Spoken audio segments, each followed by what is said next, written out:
I think Newcastle are going to be a serious problem this year. Like Luis Diaz and Salah, both brilliant in the first 20 minutes, but didn't really see them on the ball all that much after that. The level that Neymar should have been at, his career has been unfulfilled, man. Welcome back to Monday Vibes, one and all. That's right, the Premier League has officially returned, so we can start talking about games and not just boring transfers, although there will be some transfer chat today because some big moves. Yeah, in fact, first up, yeah.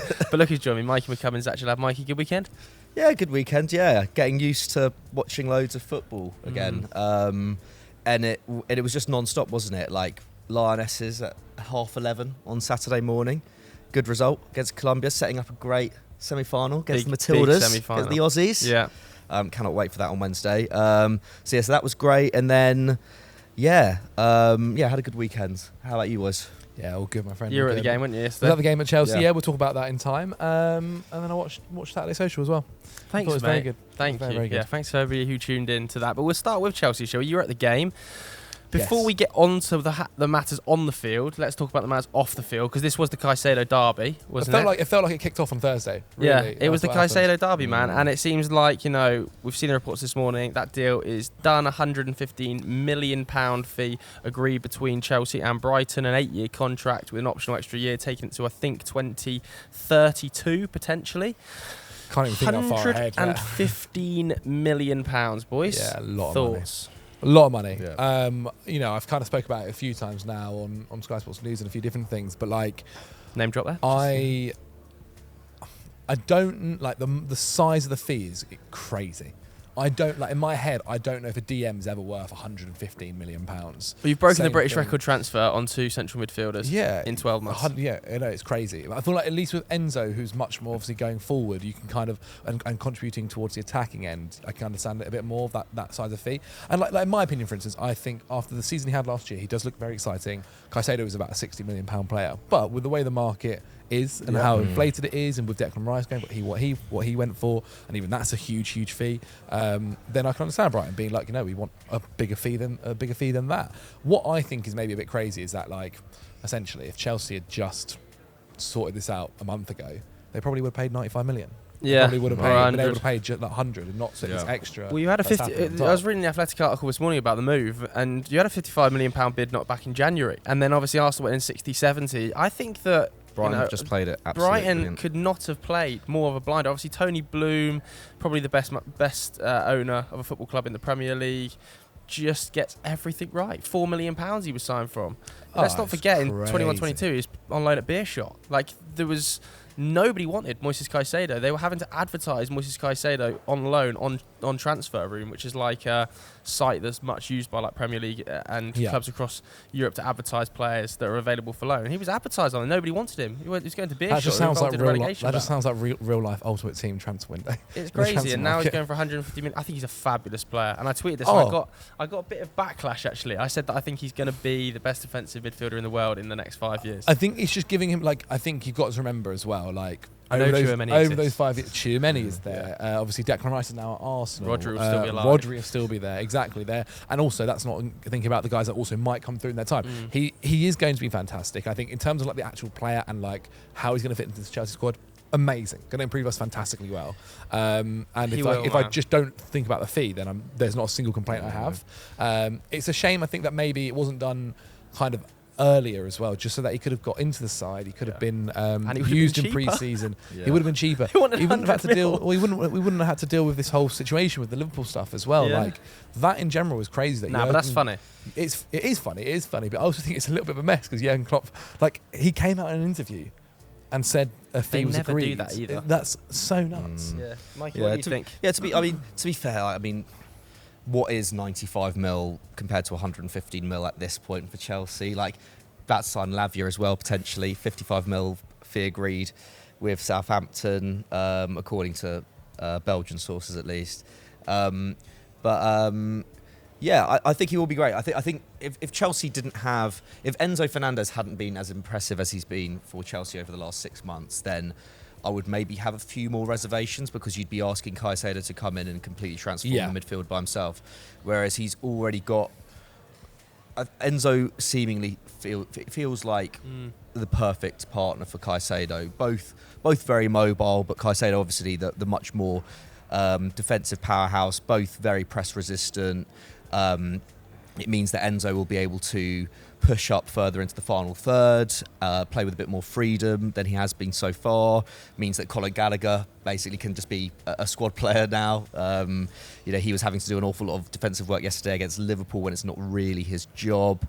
So yeah, I think it is a great signing, but I mean, yeah, the fee, it's just like, at this point, it's like when we did that team talk 2 weeks ago, and we were like doing overpriced, underpriced. Everyone was overpriced. Like there's almost no transfers that aren't an overpayment. The only proper like well-priced, good player or like high-profile kind of signing this summer I can think of really is McAllister to Liverpool. Madison, I think Matters as well. But then the situation. But yeah, right, but you basically have to rely on a player having 1 year left on their contract, or like Mount, or a player getting relegated or whatever. But like look at the fee that Southampton have been able to command for Lavia, and they've gone down to the Championship. Like, it's just. I know Doogie said it plenty of times before, but yeah, the transfer market is truly broken at this point. But is that not now the market essentially, or at least the Premier League market? Well, it is, now. Yeah. Like essentially, if you want to buy a midfielder this summer, you need to have about 60 million ready, and that guy might have only played 30 games. Yeah, and that is the case, though. That is the case. I mean, let's talk a little bit about the game as well, because people here to consume content about the matches as well, and I have to say, it was a really intriguing game. Yeah. I thought, like, listening to Pochettino in his post-match press conference when he said, I didn't intend to set up with the three at the back, and it was meant to be a 4 with Levi Colwill at left back, and then he was talking about how he's looking to utilise Chilwell in the left wing zone to neutralise Trent. I actually thought for the first 30 minutes or so, that went pretty badly wrong. Like, I thought Liverpool was super confident, very controlled. Trent was actually finding a lot of room, and there was just bucket loads of space in behind Levi Colwill that Mo Salah was exploiting. But then after a while, Chelsea kind of adapted, and Pochettino obviously changed a few things, and Colwill came a little bit more central, and Chilwell pushed a little bit more into that back line. I thought they were much better after the half an hour mark, and when you add Caicedo to that midfield, like Mikey says, in place of Conor Gallagher, I think Chelsea look pretty solid. I'm not going to lie, they look pretty solid, very confident. Yeah, no, it was. I completely agree. I think the first 20 minutes, when I was watching that, I was kind of worried, to be honest. It did feel like, because especially in pre-season, Chelsea had played this 4-2-3-1 basically the entirety, and when they did play a 3 at the back, that was against Wrexham, and so when I saw the squad come out, and obviously we've not seen much of Disasi, we'd never seen Disasi before this. He didn't feature in pre-season properly, and so you'd assume it was a 3 at the back. A 3 at the back formation with obviously Thiago in the middle, Cole on the left, and Disasi on the right, with Reece James and Chilwell on the flanks. And I just felt like that midfield was getting overrun all the time. And then maybe, it looks as if Poch would have said something as well, and then it clicked and they kind of realised more so. I still think there were moments throughout that game as well where the midfield was still all Liverpool, because very much they just overloaded it, Gakpo dropping in, and even Szoboszlai as well, with how attacking minded he is too, going out to the right. But overall, after that 20 minutes, I felt like it was a very kind of, not maybe dominant display by Chelsea, but Chelsea had basically the most of the possession. They had more control, didn't they? Yeah, more control, better chances. 65% possession. I think that's the highest percentage of possession against Liverpool for Chelsea since 2003.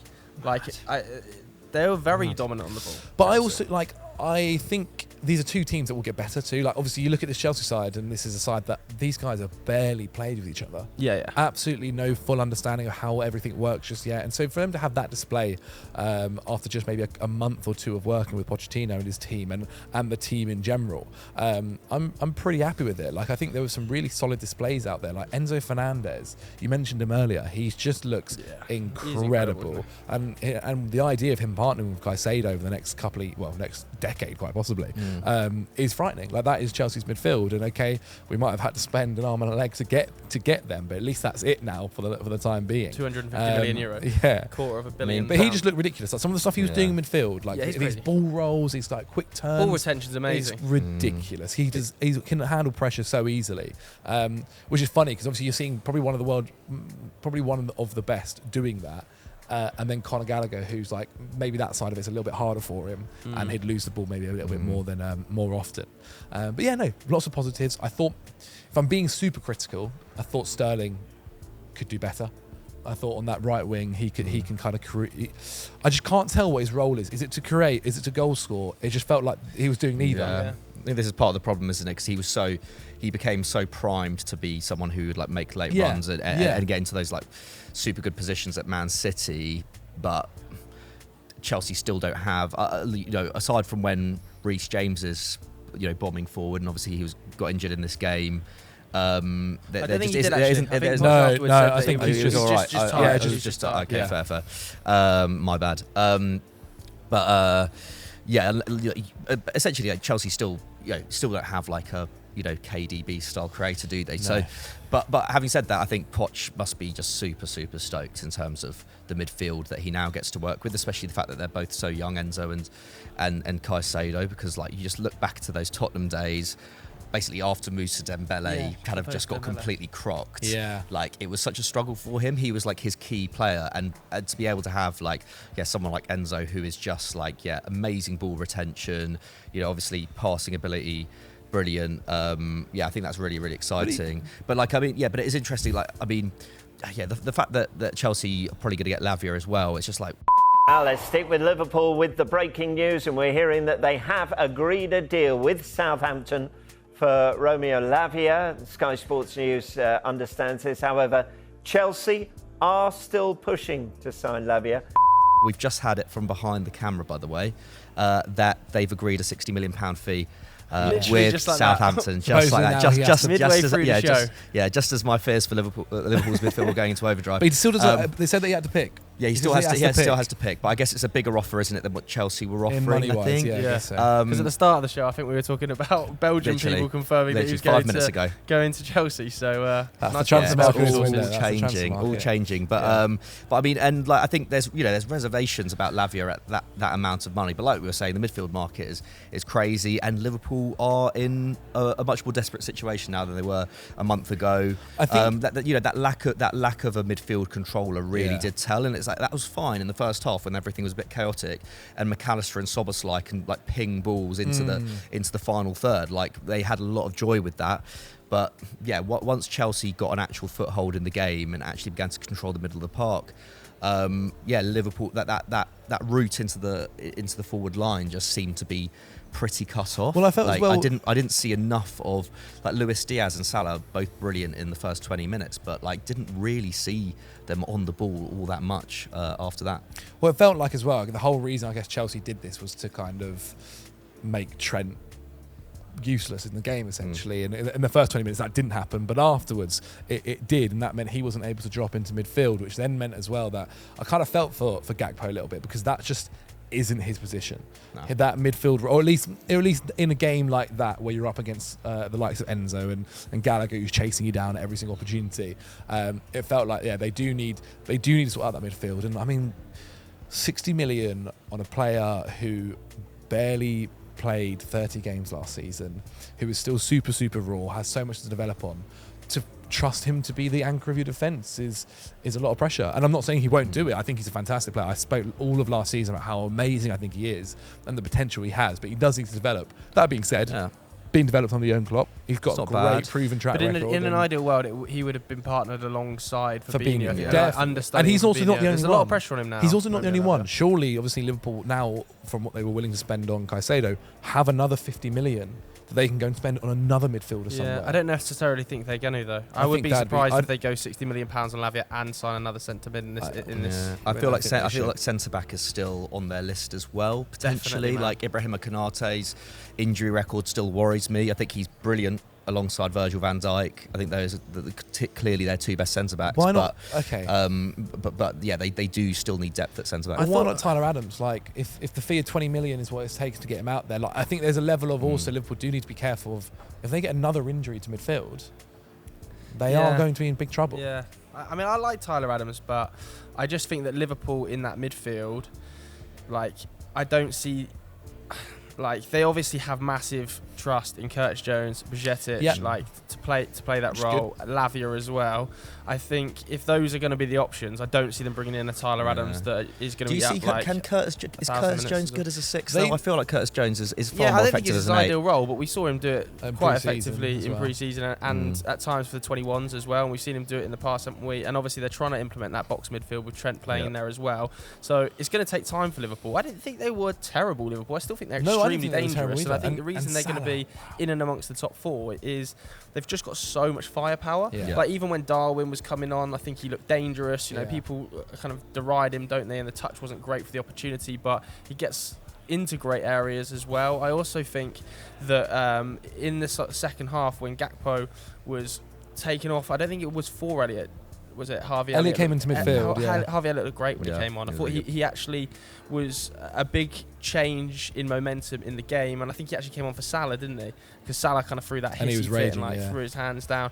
Ben Doak also came on in the same instance. I thought Liverpool looked better when Ben Doak was on the pitch and Harvey Elliott was on the pitch. They had a lot more control in the game.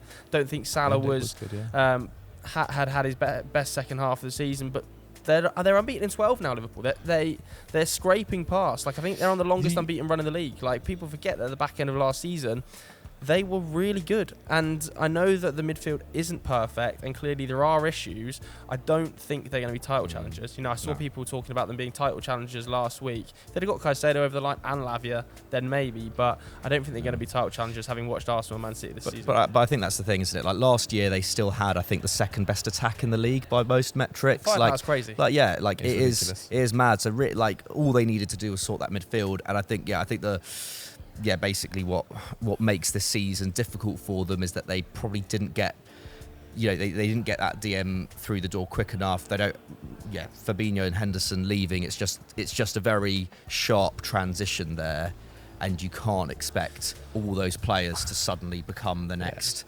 Fabinho, Henderson, Wijnaldum in terms of the way that they can interact and the way they can form that relationship, but like in a year's time, like we could be looking at one of the best midfields in the Premier League for sure. I want to give a quick shout out as well to Salah's assist. Like, I think it's outrageous. The ball from McAllister to Salah as well is great. It's the most pinpoint, perfect. Like, any less power, any like bit more to the right or left, it's just getting taken out. Yeah, it's so good. Not the best of anywhere, Reece James in that moment. Though.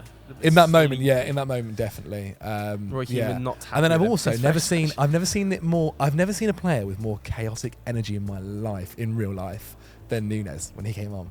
Yeah. He just it's so funny because it's almost like he has no idea what he's going to do, so nobody else has any idea what he's going to do. When that shot took the deflection, oh my god, he's going to end honestly, it's going to be carnage. Honestly, the ponytail was out a little bit longer. It was crazy. Like, I've never seen anything like it. It's brilliant. Like, you're right. Like, Liverpool's firepower up top is probably what will get them through this season. Yes, that's what's going to get them to the top four. And like when you've got Salah, Diaz being back, Núñez, you know who I actually didn't think had a good game? Jota. I thought Jota was actually quite poor. I kind of agree. In the first half as well, I thought he should have maybe come off a little bit earlier. It wasn't his best day. But whilst we're on topic of firepower, I think let's keep rolling through the games. We've got to put some respect on Newcastle's name again because people were bigging Aston Villa up as potential top 4 candidates. I think I had them 8th in my We Need to Talk 1 to 20, but just swept Villa aside. Like, Newcastle, what always happens going into the season, people put too much pressure on new signings and forget which teams are settled. Newcastle have got probably the most settled squad outside of Arsenal and Newcastle, Arsenal, Man City and United in the league. They've got one of the deepest midfields now in the league. Adding Harvey Barnes adds even more goals to an already stacked front line. I think Newcastle are going to be a serious problem this year. I really do. I don't see them losing many games at home. Especially away. Yeah, if you're playing Newcastle their home away, record's going to be incredible this season. Not fun. And I think people are right to have concerns about the fact that they're in the Champions League. That will, inevitably take its toll a little bit, especially if they have a tough group stage. But at the same time, like a squad of that quality against, I think they have a good chance of getting through the Champions League groups. Definitely, first of man. all, Especially with the home. The stadium's going to be huge. rocking Imagine, every Champions League night. I mean, it will be like Anfield levels almost, won't it? But I mean, I think what was kind of notable about this game in particular, and it's something that you saw in the second half of last season as well. Like it's no secret. Like when we talk about depth, like their depth their centre forward options are just crazy, outrageous. Man. I was thinking about this. It's like Callum Wilson. Callum Wilson would start for Man United. He'd start for Chelsea for sure. Like he'd start for most teams in the top 10. He was on the bench. Came off. Could have had got should a goal. Should have got a second one. Amazing save by Martinez. But like Alexander Isak, I think this will be, this could be the season where we see Alexander Isak really establish himself as one of the top centre forwards in Europe. Like his second goal was just outrageous. The finish was so good. It kind of like there's point. There's sometimes when I see Alexander Isak, there's kind of like, although he's like, in some way he his actual playing style, the way he looks when he plays at least, is different. I think just because of his physique. But like, there's shades of like Henry in there a little bit. I in the agree. way The finish that kind of was all-round Henry-ish. centre forward who could also play on, who can On the also kind of left. come from the wing on the left. Yeah. It's just like, it's just he's just an absolute joy to watch, and also really good reactions for the first goal as well when it's headed in from. But he's got every asset to his game, doesn't he? Like he can run with the ball. His dribbling ability is fantastic. He can pass really well. His finishing's great. Like you look at him and you wonder, like, oh God, what can't he do? Yeah. And he's not tiny. He's huge. He's got physical presence. He can hold up the ball. He's been like, obviously they paid a good chunk of change to get him last season, and obviously he had that injury compared out. to the market this summer, it's like Yeah. 60 mils a sniff, isn't it? You're Like if laughing. Lavia's going for that much. It's the same, I Absolutely. think it's the same price as Højlund. People Pretty much. forget he had £1 million that- less they paid. People forget he had that fantastic season at Sociedad. He then obviously dropped off a little bit the next season after, but he was still such a young age. That's going to happen sometimes with super young forwards. Then he came to Newcastle, started well, obviously got injured, had that time out, but then he came back from injury. I thought he was very good as well. Played off that left, linked up with Callum Wilson really well. I completely agree, Mikey. Like I think I said it on Sunday Vibes. He's one of my kind of ones to keep an eye on this season. I think he's really going to blow up. You think of as well? And I was going to say, adding Harvey Barnes to the equation too. The wide Barnes is talent, brilliant. the wide depth. Wow. Like Anthony Gordon, just so good. Impressive, Incredible. It's actually crazy. I for think the that we're 21s as well. Well, I think it's crazy we're saying this because I think a year ago, a lot of people would have not been so keen on Anthony Gordon at all. Yeah. Yeah, he was getting hammered, man. I He's think- getting I hammered. think- I remember when there was the rumours to Chelsea and everyone was like, God, this guy, there's no point. And I think still, if he'd moved to Chelsea, it probably wouldn't have worked out as well as it has obviously now. But he's just a workhorse as well. Yeah, he He'll worked so hard. Run for you. I thought he was so impressive for the 21s during the summer, obviously picking up the player of the tournament, that he has earned that spot. Like, that's his spot now. Harvey Barnes has got to take it off him. The depth is just awesome in wide areas for Newcastle this Do season. you think the right could be better? Potentially, could be but you've got to better. remember Anthony Gordon can drift out there as well, and there's also plenty of minutes across that front line with Wilson, Isak. You've also got Joe Willock who can play wide when he's back fit if needs be. The midfield depth is great with like Willock, Bruno, Sandro Tonali, Joe Linton in there as well. I thought Sandro Tonali looked like Elliot Anderson can also play wide. I thought Sandro Tonali just looked like a totally natural fit in the team, didn't he? Super aggressive, both on and off the ball, as we saw at Milan. He's just like such a pressing machine, which is exactly what Eddie Howe has from all of his players. The only area I think could potentially add a little bit of depth now is centre half. If Botman was to pick up an injury, I think that's an area they'd look to improve. I know that Dan Burn can shuffle inside as well. Left back as well. Eddie Howe said he wanted left back. Yeah. They were looking into a left But back. it's a deep squad with massive talent, like huge upside, given that a lot of these players are young. You think of like Anthony Gordon, Alexander Isak, even Sandro Tonali is not old, is he? I think 23. This is a dangerous team being built by Newcastle. I still think fifth will be a great season for them, though. With Champions League football, I think that's going to be the interesting part. The second, they can challenge the group Liverpool for stages that kick fourth off. spot.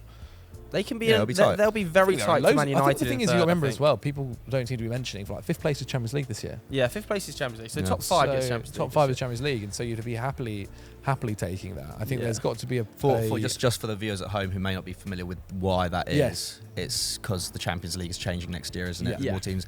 And is it England and the Netherlands who have both have the one extra spots? yeah. It's on basically built on the coefficient points at the Coefficients, moment. The way it's weighted is likeliest that England will. because everyone keeps talking about the top four, and I'm always like, well, Get the there fifth is the spot. extra. There's the extra in this new shaped Champions League. Yeah. So that's obviously going to be really interesting.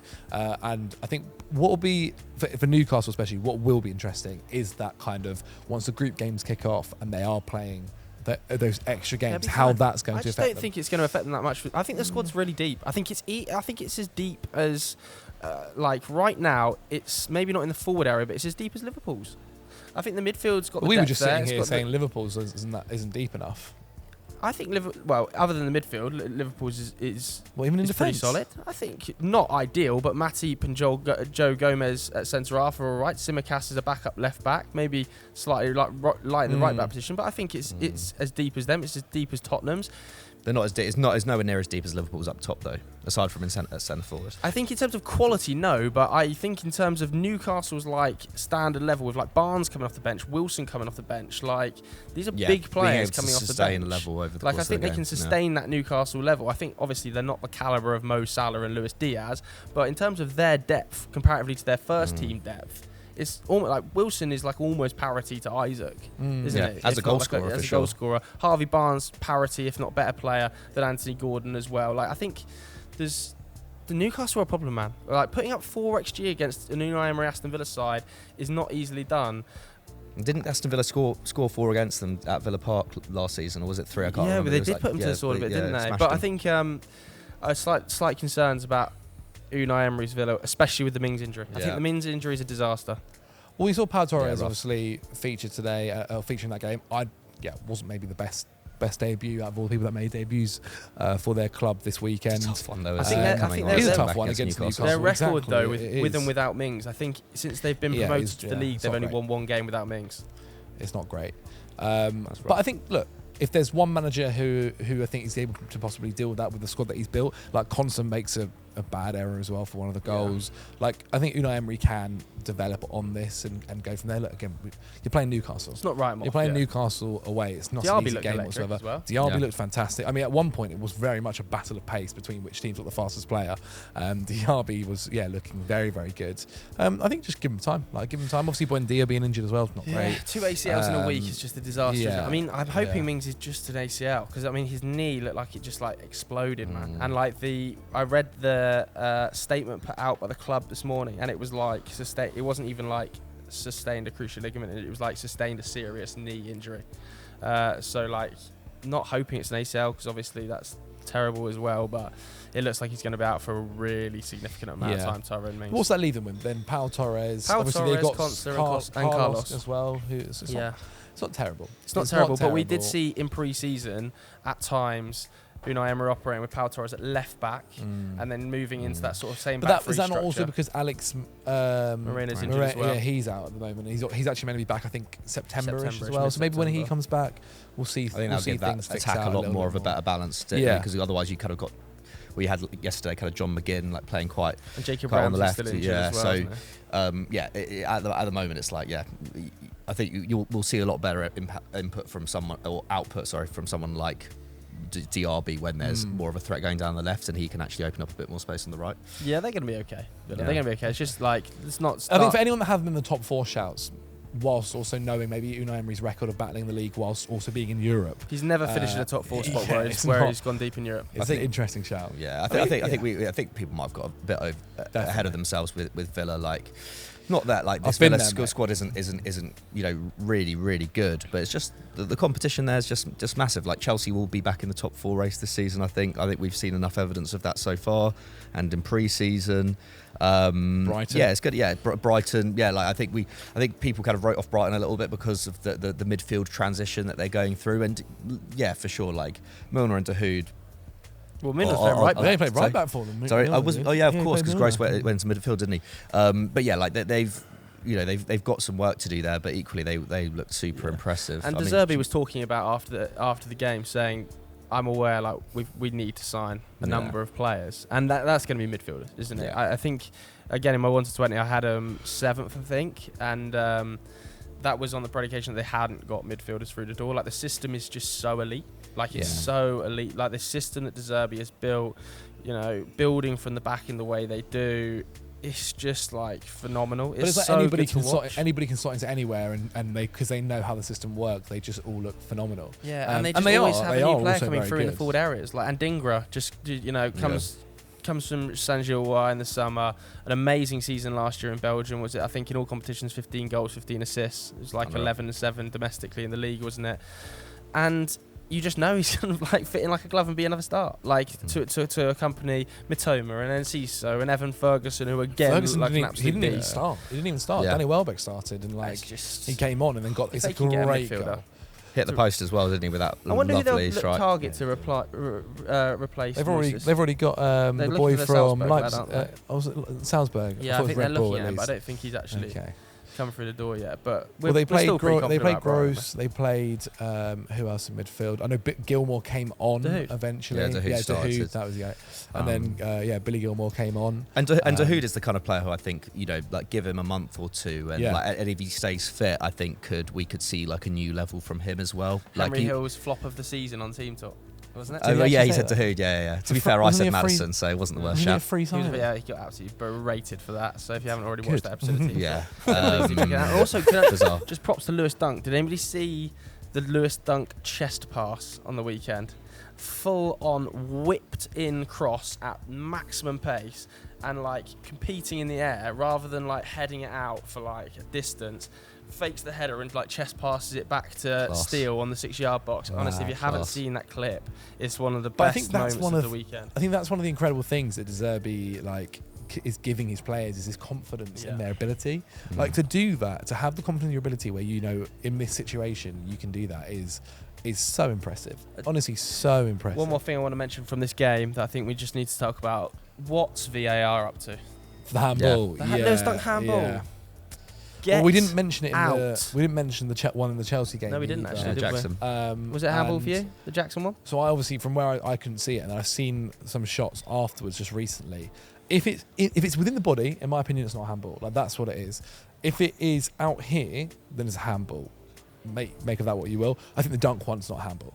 How can you hit your back and then hit like the back of your arm? Like, it's not a thing. Not a thing in my opinion. I thought the Jackson one was a handball. Yeah. I think he's far enough away that it's not like a yard away, and I just think his arm in this position. Like, see, it's all about if it's whether it's there. I still it's the fact that the hand is facing outwards. It's the fact that he very much knows about it. I think it probably is. I can see why it's not been given. I think if it's given in the moment, it's not overturned. Upheld. Yeah, I think that's it. It's a referee's handball. It's not a VAR handball. Exactly. It's like it's a technicality, isn't it? But it's one of those things. Yeah, technically it's not. What did we think of Luton as well in the Brighton game? I think it's a tough first game. Really tough first game. Yeah, and obviously a couple of maturity though. I think a couple of players maybe had to realise, especially this is where any of these mistakes you're going to get punished against teams like Brighton. I mean, that kind of mistake, that's a Sunday League mistake. That really is. That's something where you're like controlling it in your own box and trying to flick it over the player in your own box. What are you thinking, lad? Yeah. Shout out to him though. First player to play for the same club in all of England's top 5 leagues. Incredible. Been there since 2013 when they were in the conference. Amazing. So, great story, but clear the ball. Yeah, great story. It's true. I was playing 7-a-side on the weekend, and I don't think anyone had as quite a big a mistake as something like that even. He'll learn from that. I think for a few of the games, like they're not the next one, but the one after is Chelsea. I think they've got a couple of tough starts, but after the first 5 games, hopefully they kind of just got to win the games.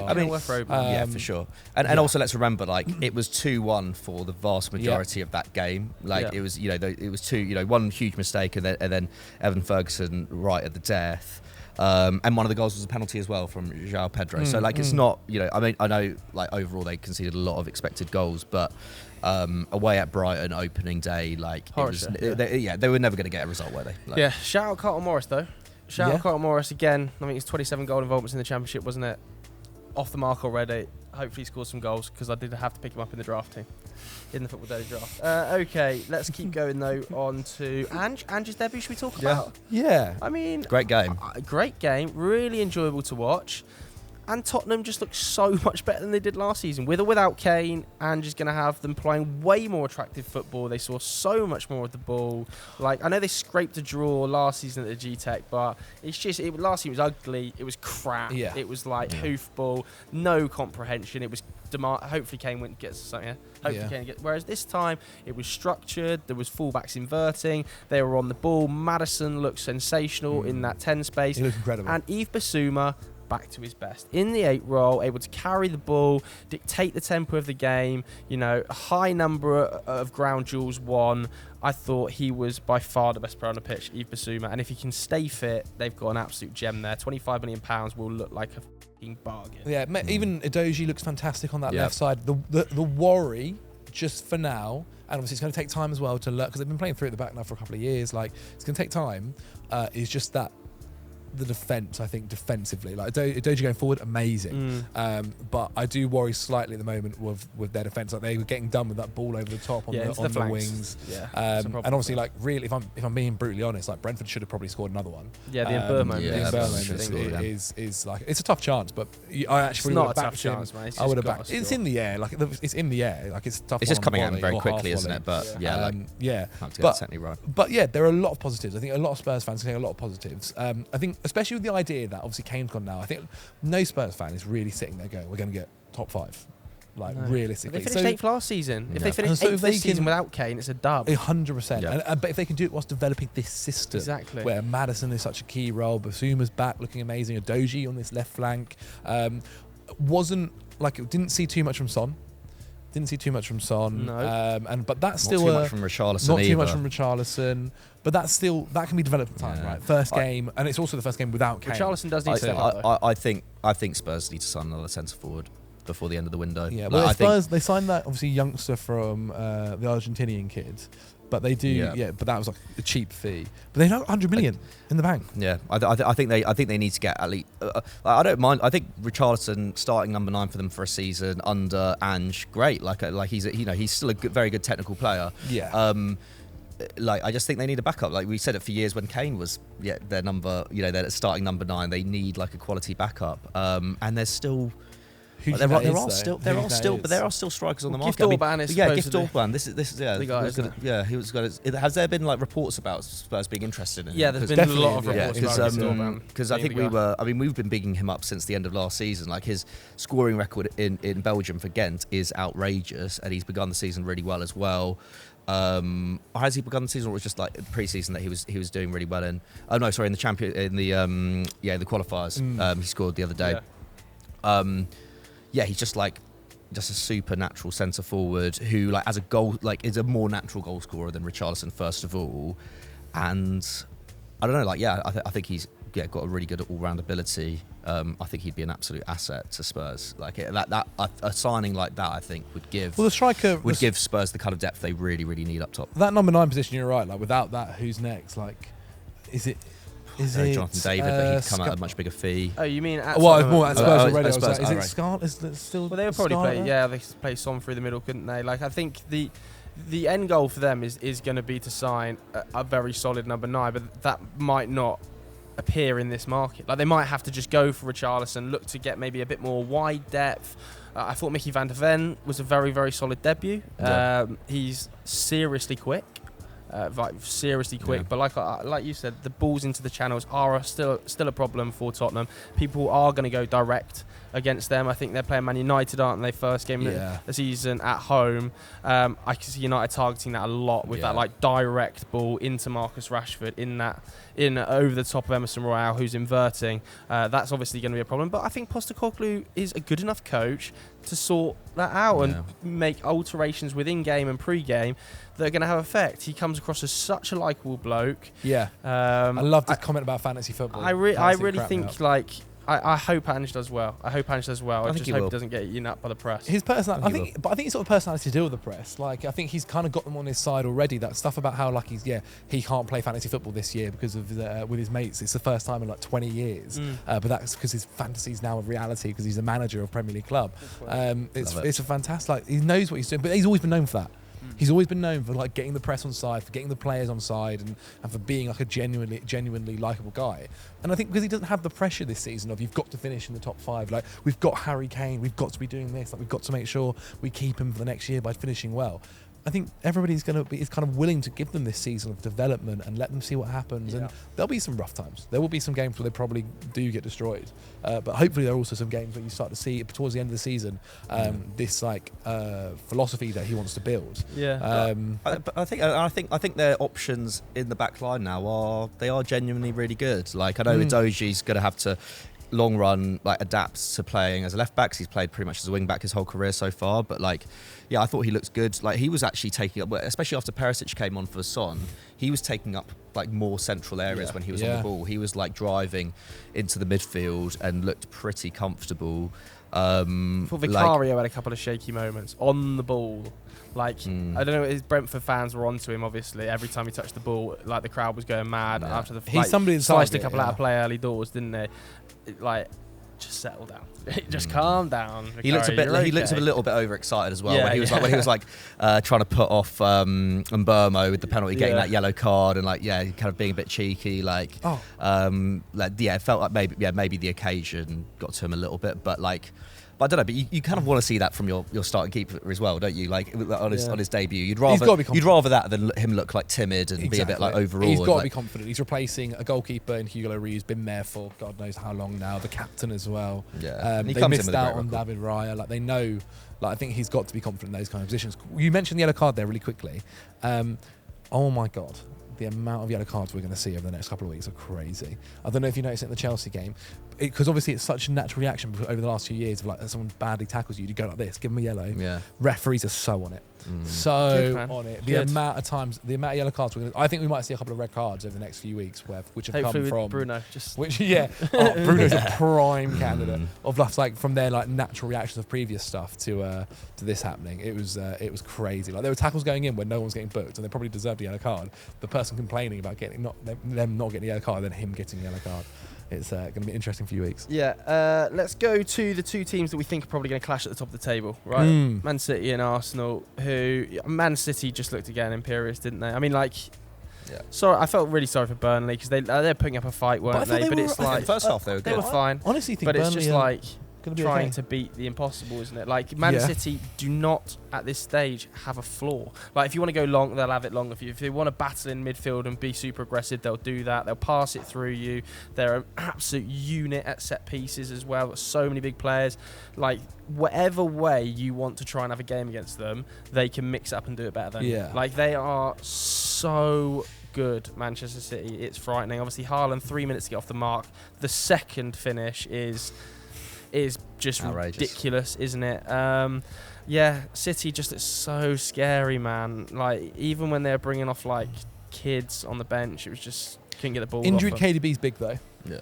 Is injury, it? Like this is one of the things I said. He was injured for large portions of last season, man. Like I think it's big, but they'll just go and spend 90 million on Paqueta, and it's like. I mean, it's different. It's a different story if that happens, right? But like, I think it was nice to see Foden start after somebody's berating of him for not starting enough games last season. Nobody's berating him. I'm just saying I want to see him start more games. I think he's one of the most naturally talented English players I've ever seen play the game. I want to see him start more games. And maybe Pep heard you. Maybe Pep heard you. Which is rubbish for my draft because I got Jack Grealish in and he didn't even start.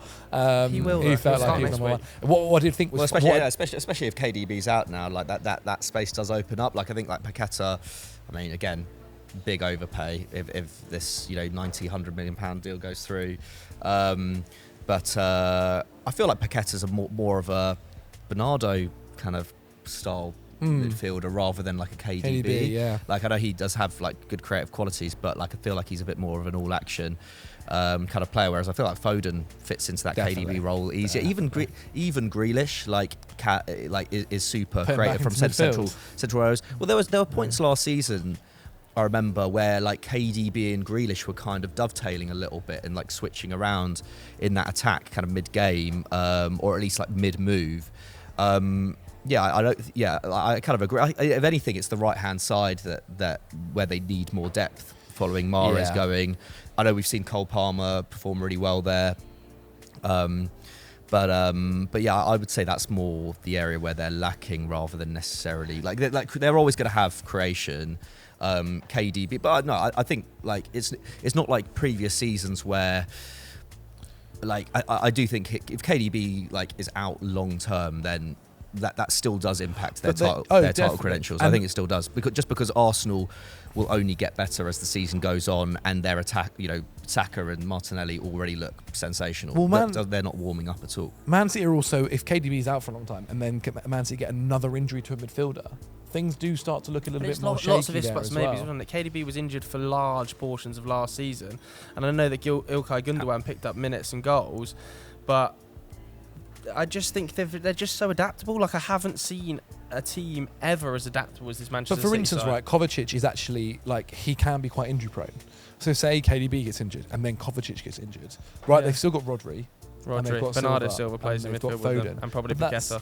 But if they get Paqueta in, like, well, they're going to get a player, aren't they, in that role? Yeah. Otherwise, they wouldn't be bidding 100. Rico Lewis can play midfield as well. Rico Lewis is fantastic as well. Like, he's just Rico Lewis playing alongside Rodri as like a defensive midfielder. He was so good. He was so good. Like, fair play. I was saying to Mikey off camera, like, I was wondering whether Pep is actually seeing him as that role, or whether he was like, we're playing, a newly promoted side. I'm kind of willing to give one of the younger kids a start. Like, if Rico Lewis can also again like improve on what he did last season, which was mightily impressive, then he's really another one to keep an eye on this season. Well, it was jokes, wasn't it, in the pre-game when the lineups came up and Sky were like, "Is this how you're going to line up, Pep? Because we can't figure it out." Like, he was just like, they're going to move. Like, you see this like static graphic. Nobody's going to play in the position they're currently in that thing. Well, that's like, playing Pep Guardiola football. Ake was at left back. Rico Lewis is in midfield. Yeah. Bernardo was right wing. It was like, what? Thought obviously Gvardiol came on, looked pretty adaptable to that system. Looked pretty good.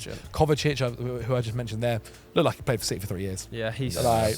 He does this great little outside of the foot pass to Foden, who does this incredible touch as well. Like, he's going to be brilliant. It's going to be hard to stop them. And it's just like, I know it's obvious, but like Haaland was just like... Yeah. I know, because a lot of times... He looks like he's been playing like, regular competitive football for like 3 weeks. He was so sharp. That second finish as well, I can't remember seeing him score a goal quite like that as well. It just feels like he's always adding to his like skill set in the box. Like, he's just... As a finisher, he is like ridiculous with everything he does. I mean, we'll get to a point one day where I think sometimes when we end up talking about Haaland, we all sometimes go with the approach of, we speak about how good he is, like, let's just rush over it. But what we are seeing is the beginning of maybe the best striker to have ever played the game. Yeah, no, absolutely. Like, he's a guy who has every asset of finishing ability to him. Like, okay, he might not be necessarily the most creative player in the world, but he doesn't have to be. I've never seen a finisher that's not what he needs to do ever. I just have never seen. It's crazy. It just aside from maybe Messi.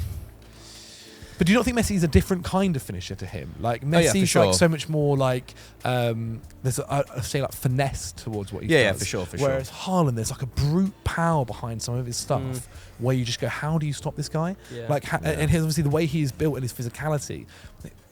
Back in the day, if you were this tall forward, you normally didn't have much pace about you. Van Nistelrooy is the closest finisher type that I can remember to him, where in and around the box, like if a chance fell to Van Nistelrooy, it was just a goal.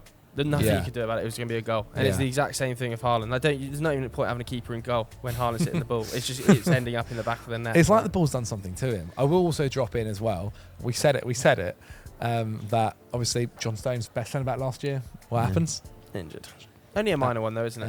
Yeah. Was it concussion? Was it out? I thought he got dropped, to be honest. No, he was injured. Was he injured? I think it was him that had one of the City players. Oh, okay. Had a leg problem. One of them had concussion from in training.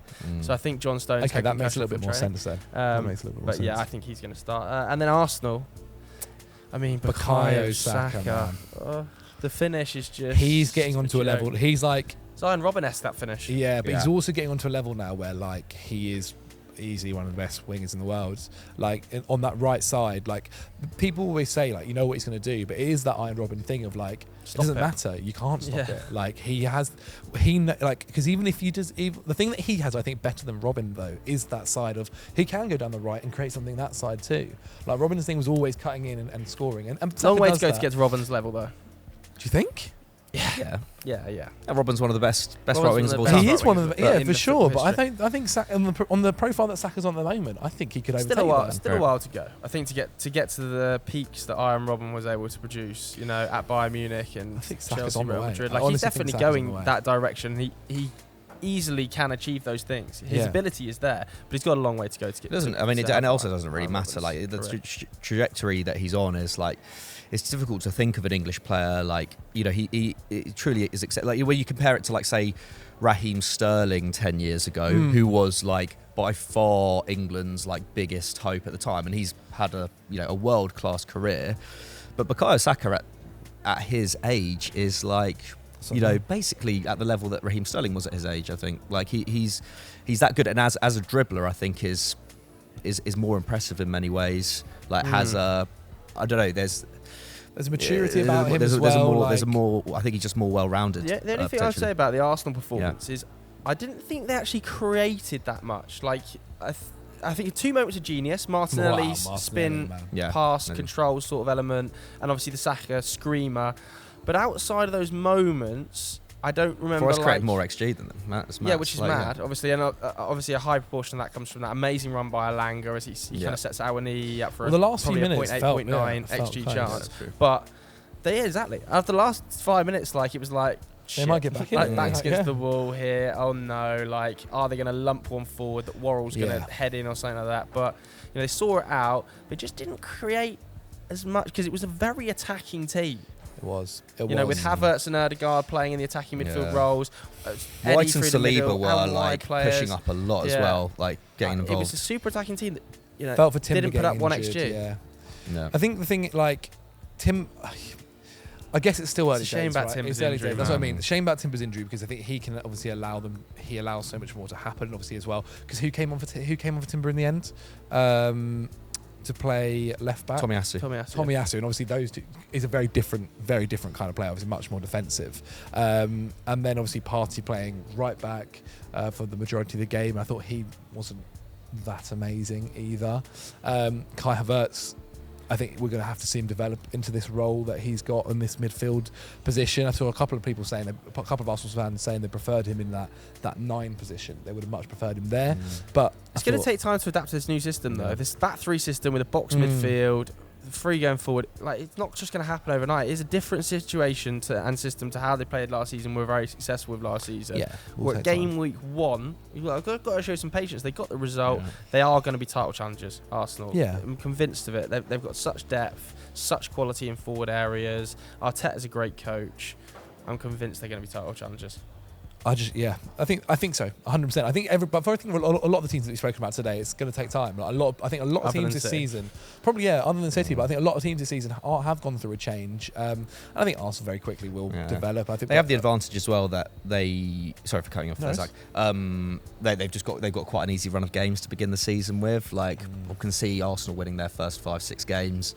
And then it's like that takes a lot of pressure off. That allows Havertz and Rice to fit. And also like someone like, say, Odegaard, who I thought was pretty influential, but like we've seen him be more influential in games. Like he's got to get used to like the players who are playing off him as well, doesn't he? The players who are like supporting him in that midfield, especially Havertz. Like they've got to develop a pretty like good relationship in order to be truly effective. What's nice for them though is that I guess like even with the change that they've made, they still have the left wing Martinelli, right wing Saka, 10 Odegaard, which at times for a lot of the other teams that you're looking at have gone through a huge change in those positions. This is why I think Newcastle's going to be so good. It's so settled. That system's just so settled. Like, I think they're going to be very good. Should we just wrap up quickly with the news? Neymar, by the way, is heading to Saudi. It looks like 90 million fee. Obviously, huge wages. Reportedly 1.3 million euros a week. Out in Saudi Arabia. He's going to be undergoing a medical on a 2-year deal. What a disappointing end of his career, man. Like 31, it's tailed off terribly. Where do you want him to go? But where do you want him to go, though? Right? I'm not just talking about now. I'm talking about His career for the last 3 years has been a letdown. His For what- ending his for career in potential, Saudi Arabia at 31 is a letdown. You know, disappointing World Cup campaign. I think that the level that Neymar should have been at, his body's let him down to a level, of course. He's had injury problems. True. But the level of his talent, his career has been unfulfilled, man. I think for him though, It's a letdown. He should have been a multiple Ballon d'Or winner. Yeah. Like, he should have been a multiple Multiple Ballon d'Or Champions winner. League then he winner. He was like the but second then he best player in left- the world at one point. He left like, Barcelona to kind of get when he out was of that at Barca. Messi Yeah. shadow, right? And unfortunately for him, you know, a guy called Kylian Mbappe came about, and obviously PSG went and purchased him as well, and then he got into that shadow. He's only 31, man. I think the other thing that He was also always had, he was really good last season when he was fit. I don't think he- I don't think he was phoning it in to go to Saudi for cash. there's a lot of players have done that. A lot of players, but also Well, what? no, I don't- I But also, think what he's- club he- goes for him he's- now? Barcelona can't afford him. Manchester United aren't going I to think buy he would him. have. I Chelsea think aren't going to Barca buy would have him. been his. would have Yeah. been He's his the choice, most wouldn't it? high-profile player by a mile in Saudi now. Like, obviously Ronaldo's there, but like the high-profile in terms of could still do it at an elite level. For sure. Sadio Mane and who, him. But who goes and affords him? Who can afford him? Like Barcelona have so much financial trouble. He doesn't need the money. He doesn't need the money. He's earned so None of these much footballers- money. none of these footballers I need the agree, money.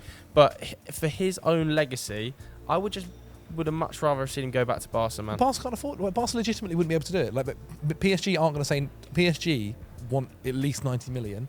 Barca don't have that money. Yeah, and that's a true. wage, and then like you look at, obviously there were the rumours about Chelsea. Smart decision not to go and get him. Yeah. It would have been fun for sure, but it would But never what a have worked disappointment, out. man. It is a huge disappointment. I think for him, as I said, I don't think he expected what would have happened at PSG for all these players. But then at the same time, like, I don't think he can also moan about playing with Mbappe, because Mbappe's Or a Messi. fantastic player. I think what he's maybe been unfortunate with is that the structure that's happened around PSG has been quite shit at times, and not been able to develop a squad that should have won the Champions League. They made it to the Champions League final, obviously in that COVID year, but you're right as well in saying his body has let him down, because there have been times where he has been sensational, and then he's been injured. But then also, have his injuries been as bad as he's been made out sometimes? Soft. Chill out calling him soft there. All right, that's it for another episode of Monday Vibes. Quick shout out to Roy Hodgson for punching someone in the gut at the weekend, or getting punched in the gut, and then reacting in the manner he did. That was my favourite moment of the weekend by a mile. If you enjoyed this video, make sure you go and watch Sunday Vibes, where me, Zach, and Doogie were attempting to predict our team of the season. Tough. Which was very tough. There's also Team Talks available. We Need to Talk. The boys on Continental Club predicted every European division and the sort of things going on within it. So check that out. Hit the like button. Hit subscribe. We'll see you next week. Goodbye.